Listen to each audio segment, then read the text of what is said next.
Ciluk, Mbak.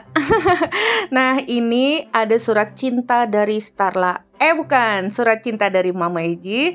Sedikit cerita untuk teman-teman semuanya yang akan rebake resep apapun, terutama di sini adalah resep roti. Saya itu bukan chef ataupun ahlinya perotian. Saya hanyalah seorang wanita paruh baya. Setengah berkebaya, setengah enggak.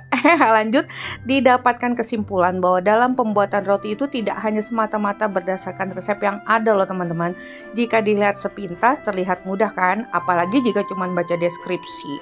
Mudah tapi tidak semudah kita mengunyah rotinya. Banyak yang harus dipahami sebelum kita eksekusi ini roti. Nah, belajar otodidak tanpa kursus, hanya belajar dari sosmed, why not? Bisa dong, yakin dan pasti bisa, tapi harus dibarengi dengan keinginan belajar, memahami dan menelaah suatu materi. Nah, contohnya ya resep itu, jadi harus kita telaah. Dan juga berbekal kegagalan yang sudah kalian lakukan. Bukankah guru yang terbaik itu adalah pengalaman? Bukannya begitu? Ya gak sih? Nah, dengan kerja keras, niat dan tekad yang kuat, waktunya akan tiba, maka kalian akan merasakan bak melenggang di atas selendang sutra. Coba tolong dibayangkan ya, selendang sutra terhampar dan kalian melayang di atasnya. Baru deh saat itu akan tercipta moto dari kalian sendiri bahwa buat roti itu semudah menikmatinya. Tapi bener loh ini, kalau udah expert, merem aja udah jadi rotinya. Nah, jadi ada beberapa hal ya yang perlu kalian perhatikan sebelum membuat roti. Satu, jenis rotinya kalian harus tahu dulu, manis, tawar, asin, kok manis lagi ya?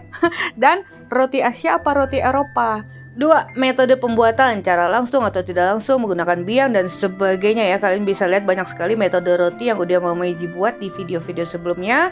Dan yang ketiga, fungsi dari bahan utama atau bahan tambahan yang mungkin digunakan, seperti fungsi ragi, gula, garam, margarin. Jadi nggak asal nambah-nambah atau mengurangi ya.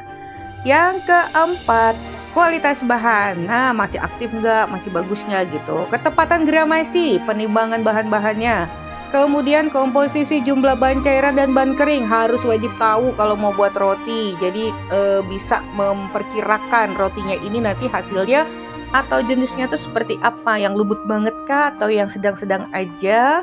Jadi nggak mudah terkecoh oleh resep. Yang ketujuh, konsistensi adonan saat diulek kalian harus tahu gimana konsistensinya yang benar dan tepat. Lalu waktu proofing harus tepat, suhu oven dan waktu panggang yang tepat karena setiap oven itu karakteristiknya berbeda.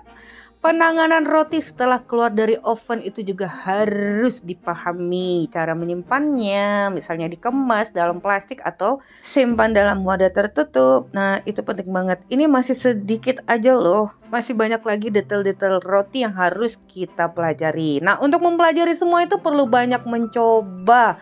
Jangan putus asa dan sabar. Tetap semangat. Perlu diingat juga bahwa resep dan tutorial itu adalah informasi, hanya sebagai clue atau petunjuk. Selanjutnya, keberhasilan, kegagalan ada pada tangan, pikiran, ilmu, dan jam terbang yang kita miliki. Udah kayak pilot aja, kayak pramugari kita jam terbang. Dengan kata lain, jangan mudah semena-mena menghakimi resep, apa atau siapa. Cobalah untuk berdamai dengan keadaan. Introspeksi setiap tahapan yang sudah dilakukan. Dikatakan berhasil jika kita dapat mengetahui kesalahan yang sudah kita buat. Ya nggak sih? Nah, ingat, jangan malu untuk mengakui kesalahan. Karena apa ya? Bagaimana mungkin kita menanyakan kegagalan yang kita buat itu pada orang lain jika saat melakukannya itu hanya kita dan Tuhan yang tahu, kita yang mengadunya sendiri, ya nggak sih? Orang lain yang ditanya nggak ada loh di TKP. Nah, jadi seperti itu. Diharapkan pernyataan atau pertanyaan-pertanyaan mengenai kegagalan-kegagalan roti yang umum, misalnya keras atau dan sebagainya, yang nggak perlu ditanyakan lagi, itu harusnya kalian bisa memikirkannya sendiri. Sebab biasanya kan udah jelas tuh, ada tutorialnya, ada resepnya. Jadi yang ditanya ini jadi bingung juga. Oke deh ya. Mungkin yang sedikit ini bisa membantu teman-teman untuk sama-sama kita merenung kembali Sebenarnya ya masih banyak detail yang harus dipahami. Kalian harus ikuti terus video-video perrotian dimanapun itu kalau memang mau belajar. Jadi dirangkum sendiri dan semoga kedepannya kita semua bisa lebih baik lagi, selalu berhasil rebake-nya. Juga terima kasih untuk semua support dan atensinya selama ini untuk channel Mama Eji.